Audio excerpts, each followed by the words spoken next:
Hello, I'm Karina Sepulveda.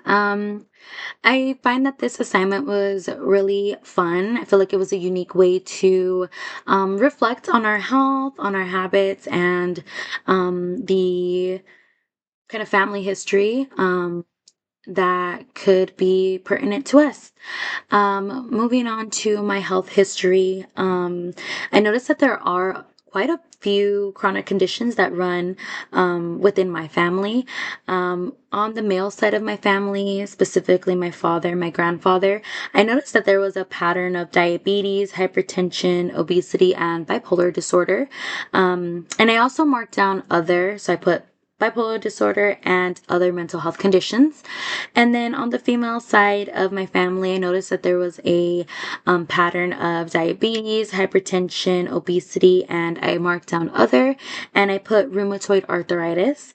And then for my grandma, I put cancer. She was recently diagnosed with cervical cancer, and I'm not necessarily sure if that's a potential risk factor for myself or other family members, but I thought that that was worth mentioning. Um, my mom, my aunt, my sisters, and myself, we all struggle with obesity, and we do have a higher BMI. And just having that knowledge that it's a pattern within my family, and it's something that I also deal with. I find that that is more of a reason to make those necessary lifestyle changes to live a more better and healthy life. Um, Recently, I was diagnosed with rheumatoid arthritis and degenerative disc disorder. I went in to urgent care for pain that I did not believe was associated with anything, but turns out that it was rheumatoid arthritis due or through various testing and screenings. Moving forward to the personal health profile.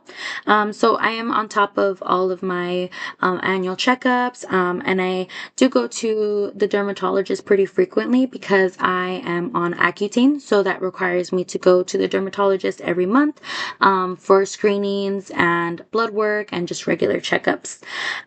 So last time I went into the doctor's office was March 15th, when we did my blood work. When we did my blood pressure.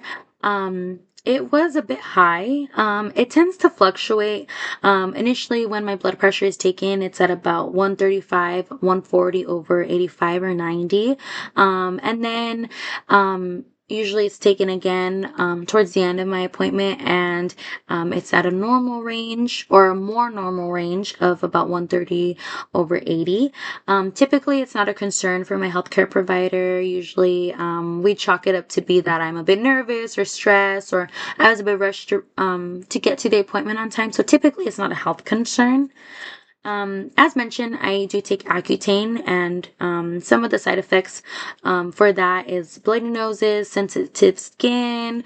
I do notice like hair and nail changes. Sometimes I have very dry eyes. And I would say that that's a medication that's more hard on my body. Aside from that, I do take herbal supplements and over-the-counter medications. I use apple cider vinegar gummies for digestion and bloating. I use chlorophyll to detox and reduce body odor. I use fiber powder for digestion.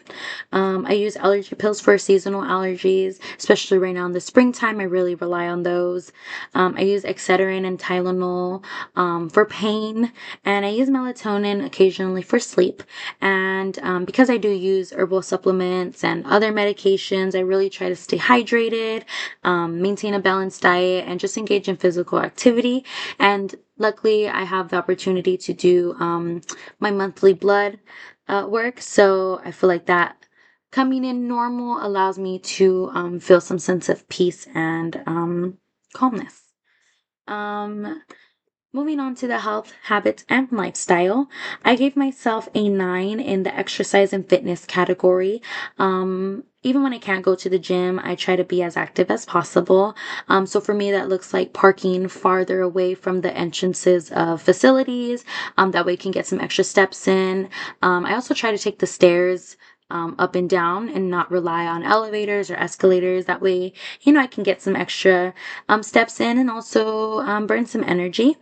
And then I have a dog, so I take her on walks twice a day at minimum. And I make sure that we both get some physical activity every day. In the nutrition section, I gave myself a 10. I really try to eat healthy and make it affordable, and I try to use my resources that way I can make it affordable and healthy. Um, I also make small changes when eating healthy. So for me, this looks like using healthy oils like avocado oil or referring to Pam that doesn't have any calories as opposed to using like butter or vegetable oil.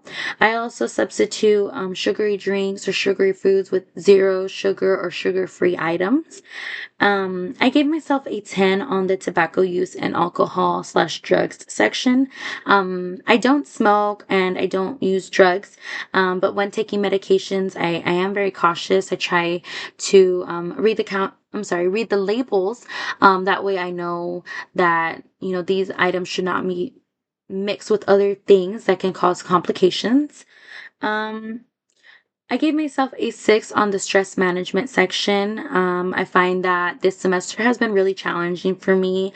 And I feel like it's been a challenge for me to find a healthy balance between school and work and finding the things that I enjoy doing. And I just noticed that my anxiety has been high. So I think one of my goals after reflecting on this section is trying to find things that bring me joy and spending more time with family and friends. Obviously, when I have the free time, and that way I can have a better balance between every aspect of my life. For safety, I gave myself a 10. I think this section was kind of fun to reflect on because I'm often referred to as like the mom friend. And I think it's because everybody knows that I'm really big on safety. To me, that looks like following the rules, wearing seatbelts in the car, and just trying to avoid any accidents and keeping everybody safe as best as I can. In the disease prevention section, I gave myself a 10. I've always been passionate about just healthcare. I was a public health major in my undergrad, so I was very aware of like the health disparities. And I've always been passionate about, just going and having access to healthcare and things like that. And I think that's something that's even more important to me because my grandma was recently diagnosed with cervical cancer. And so, because she didn't have health insurance, she wasn't able to, go and get her regular screenings and regular checkups and things like that. And so, I just find myself being, encouraging and, passionate about people going in and getting their screenings done, checkups, and just being passionate about health. Not only is this important for myself as a friend and as a family member, but also this is important for me as a nursing student and as a future nurse. After reflecting and looking at my results, I think there's a lot of areas that I'm pretty good at. I think I'm really good with eating. I think I'm good with the fact that I don't, use smoke. I'm sorry, use any drugs or smoke. And I think that I'm realistic in the fact that I try to stay as active as much as I can. But I think the areas that I really do need to work on is managing stress. And so I think for me, that looks like going out for walks, going out on hikes because I really enjoy doing so. And I think that that's critical because stress levels obviously lead to higher hypertension. They can lead to stroke, they can lead to heart disease, and because I have a rheumatoid arthritis diagnosis, obviously stress can cause flare-ups and inflammation. So I think that that's critical for me to kind of manage my stress levels. I think getting good sleep is another thing that I need to work on. Um, and just maintaining an overall well-balanced lifestyle between work and school, being active, eating, and just having an overall balance on things is going to be helpful so that I can take care of myself and take care of others in the future. Thank you.